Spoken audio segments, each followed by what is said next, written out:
Okay, we're back for hole number 4. This is a very hard hole to dial in. It took me till the end of the weekend almost to pretty much dial this shot in, but there's several different ways to play this. That's why you can play this at different elevations, at different places on the green, and all that other stuff. But I'll tell you what we did. We went with a katana here, because we want to go with at least 3 back or 3 side spin. So we went 3.5 back, 3 side, and what we're doing here is we want to get a set point. And once we've established a set point, then all we have to do is tweak our spins or the elevation just a little bit at a time until we can, especially the curl. The curl is very important with this shot here, because you need to curl it more. So what I believe I did here is I set this up so that the white ring was touching the tree at the very bottom.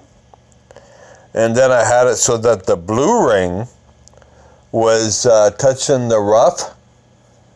And then when you set that up so that the white is touching the tree and the blue is touching the rough, then what you do, because you might have a different elevation sniper and stuff. So what you do after that is you look at the ball guide on the green.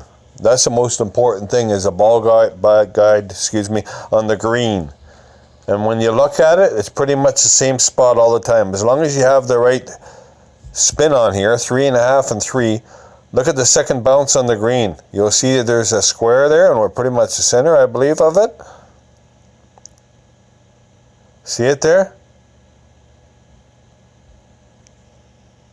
Right there, just above that the darkest part of the square, and it's in the second shade of green. So after you establish that, then what you do is you have to be really precise here with your curl. So what I did is, you see how when you pull the ball down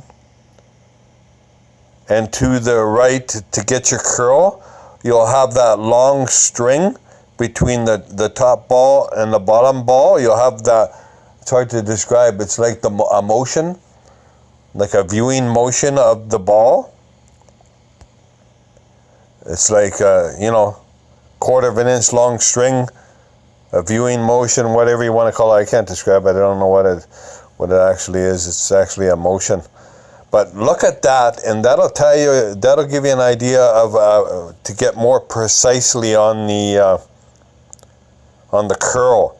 What I did is took the left edge of that and looked at the grass. There's some grass. You'll see the grass right to the right of the tee. When you do this curl shot here, you'll see some white strings of grass to the right of the tee, and you look at the left part of that extension of the curl, like when you pull it down. See it there? And see the 3 blades of grass? And see how I got it there? So if you look at that, that'll give you a more precise point that you got the exact amount of curl. Now another thing you got to be careful with here is you want to go very slightly into overpower here. And you don't want to underpower, because I found out here, if you underpower it anyhow whatsoever, you're going to hit that rough patch and it's just going to bounce out. Then you're going to leave yourself a little bit of a chip to the hole. The reason being is because of this headwind. You got this headwind. What I also did is I played this at 1-to-1, I believe, so 5.6. I believe we played at 5.6 wind adjustment. Now don't quote me 100% on that, but I believe that's what we did. So there you go, white ring touching the tree, blue ring touching the rough. Looking at the bounce on the green. Now we do our adjustment, see if we're at 5.6 when we adjust here. I believe we adjust 1, 2, 3, 4, 5. Yeah, I believe it's 5.6. So it's 1-to-1 wind adjustment, and we're just slight overpower, I believe. And watch that bounce. It just misses the rough there. See how it just misses the rough? So you got to be really precise with this shot. Get just the right amount of curl with it, and you can get yourself a hole-in-one. So that's it. I hope I tried to explain it there to you, but good luck. We'll catch you on the next tournament.